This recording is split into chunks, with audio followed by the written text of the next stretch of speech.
The second question was, what objections did you maybe have, or what objections do you think the average person might have, concerns the average person might have about joining S2A, and how have you seen those concerns kind of alleviated? Well, just like I said, in my own instance, I think sometimes guys, if they're not familiar with all this, they don't know how to go about doing these kinds of things. It's different than what I learned, certainly. And I'm sure, there's a lot of guys that are in the same boat. So I was ignorant in the ways of utilizing what's on the computers now to teach me what I want to learn. There's all kinds of things, looking on YouTube channels and stuff. I go to some of these crazy places, and I know I'll never run some of this stuff, but it's interesting to go and see what guys are doing. And you know what you find out? They're doing things that we did 30, 40 years ago. Oh, 100%. It all stays the same. It just recycles a little bit here and there. But so I was just a little hesitant to get on there. I thought, I'm not coaching anymore. What do I need to be an S2A member for? What's it going to do for my, I'm not going to win any more games. Those days are over. But at the same time, it's given me knowledge, to share. I told you this, I think, in a text message that we had, that, when I started out, and times were really different, I sat there and I absorbed things in coaches' meetings because I was with some guys that were older than me and that had, been doing this for a long time. So that's how I learned football. I sat and I listened and I paid attention and I wrote things down. And, my wife would like to shoot me. We've got a storage room over here that's full of notes, clinic notes, football meetings that's just got stuff written down, and I put it in there because you never know when you're going to go back and find some of that stuff, and it's relevant. Mm-hmm. So she'd like for me to clean the basement. I'd like to keep going. I wish I had some way of putting it all digitizing it and putting it on computer now, but those days are over. But anyway, I just was hesitant to join S2A because I didn't really know what it would do for me. Right now, I'm just kind of going through and learning things, the new ways that things are being done. And I'm doing so in an effort that, hopefully these guys that I'm helping, it makes a difference to them. Yeah. And I'm working on one right now to become an S2A member. That's awesome. I talked to him about your radar stuff is worth its weight in gold, Coach, because it allows a kid, a 17, 18-year-old kid, to stand there and go through those things, and it makes his job easier because it tells him whether can we run the ball or is the box loaded. Where's the open grass? Do I have an access throw? Those kinds of things, and you can go through it. It's a method that if you teach your kids to do that, I think it'll make their lives a lot easier, because the worst thing about football over the years that I've found is indecision. Mm-hmm. When they're not sure of what to do, things get screwed up sometimes.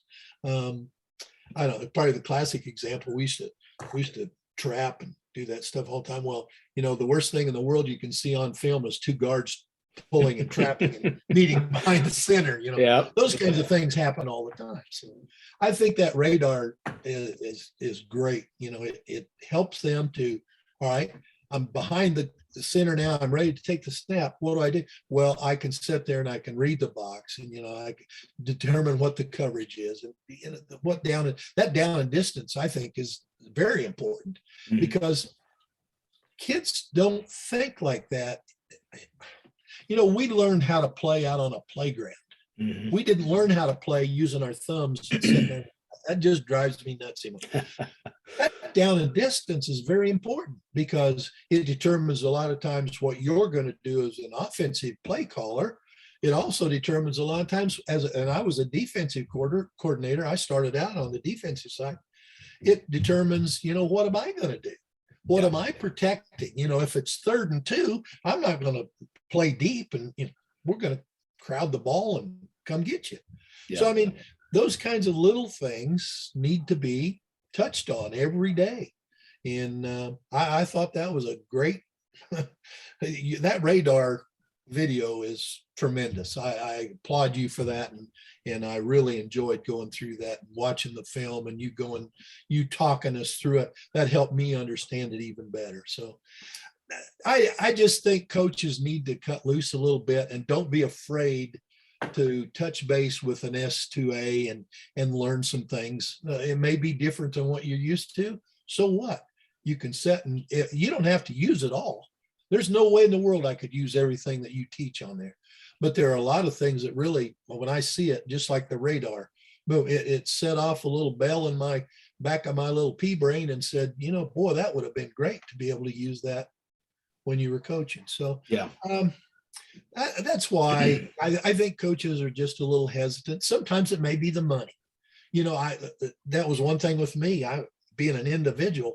Well, how do I get on individually? I'm not affiliated with a school anymore, other than just maybe helping those guys. But I don't have the school resources that can help a coach. If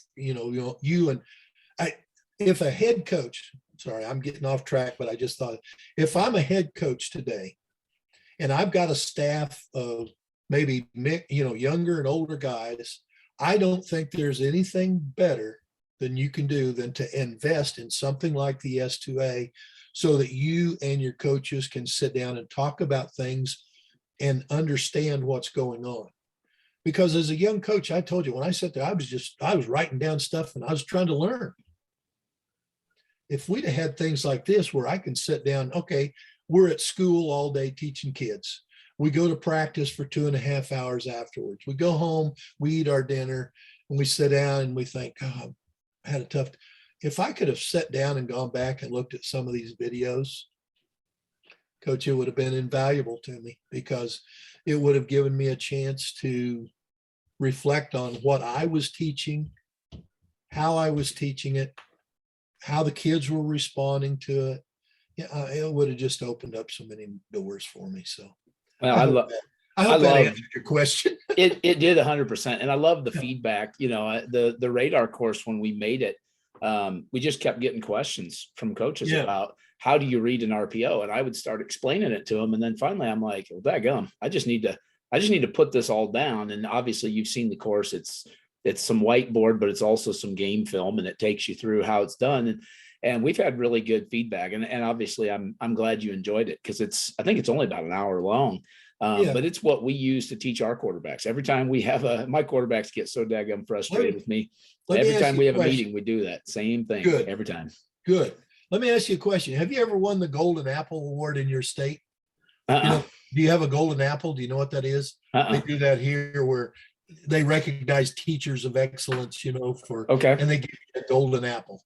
So I thought maybe you'd been a Golden Apple Teacher Award winner, because when you teach things, you put them down on our level. You make them sensible to a bunch of old coaches. If you can teach an old 72-year-old coach, how to read radar and impress him with it, you're doing things the right way. So I'm going to send you a Golden Apple Award certificate so that you can put on your wall back there behind you. I love it. That might be the first time anybody's ever called me a good teacher. But it's funny. No, I bet there's some kids that would listen. You and I both know that the greatest reward that you and I can get is when kids come back and say, Coach, I may have hated you then, but I love you now, or you taught me some things in class that I'll never forget. It may or may not have been book smarts. It was probably some other things, but that's the greatest reward we get for coaching, is those kids. Well, you touched on so many good points there.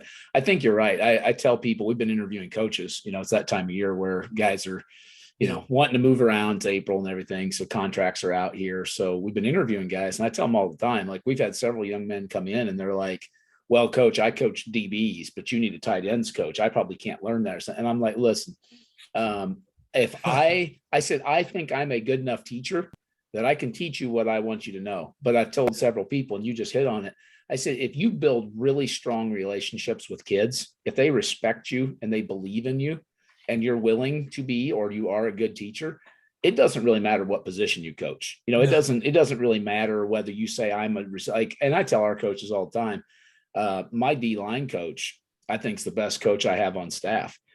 There's days where I'll tell him, go over there and work with the offensive line because the O-line coach is sick or something like that. He does a phenomenal job. Good coaches are good teachers are good coaches. And it don't matter. All that schematic stuff kind of gets lost in the wash, right? You know, just like guys will say, well, I'm a flex bone guy or whatever. Yeah. You're either a good teacher or you're not. And Or the you're people not. that are good teachers need to be around kids, right? You've seen that. I agree. In I 40 totally years. agree. And that's what we're kind of trying to do with S2A is just be good teachers. So it's really good stuff. And the feedback you're given that those courses help and